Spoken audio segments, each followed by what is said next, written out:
June 1st, Plaquemines Parish has its hurricane plans in place. But this year, the oil spill has sent parish leaders back to the drawing board. I'm Natasha Robin. I'll have that story coming up. Some fishermen go to court over their exposure to dispersants they think made them sick. Our job was to defeat the enemy. Otherwise, you and you and you wouldn't be here. And thousands of locals mark Memorial Day with a visit to the World War II Museum. Fox 8 News at 10 starts now.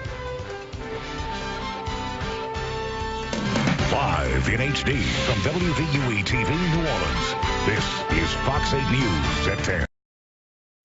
Some of the fishermen who claim exposure to chemical dispersants made them sick are taking their fight to court. All of this is happening on the heels of BP allegedly confiscating some of their clothing and refusing to return it.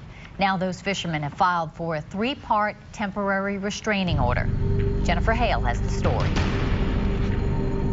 A group of local fishermen hired by BP to help contain the ever-growing Deepwater Horizon oil slick are now asking a judge for protection. The fishermen say after being exposed to the dispersant Corexit, they became sick.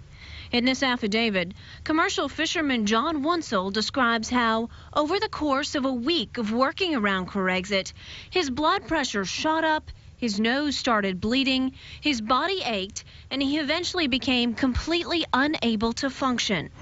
Wunsel says after he was taken to West Jefferson Hospital, BP confiscated his clothes and has not returned them.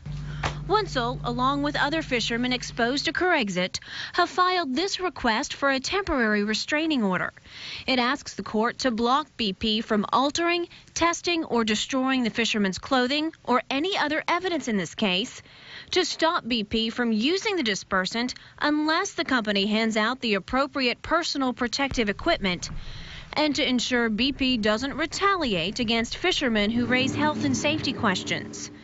The chemical dispersant Corexit may be more harmful than first predicted, at least according to Jefferson Parish Council member Chris Roberts.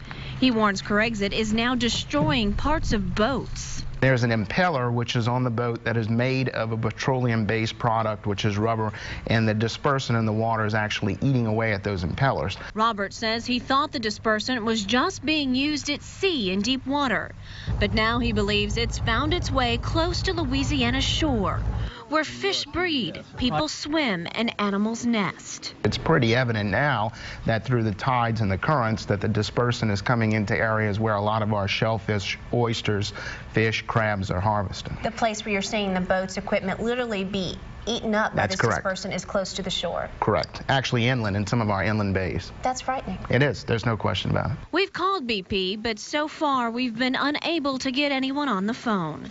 Jennifer Hale, Fox 8 News. Fisherman John Wunsel remains hospitalized for his injuries.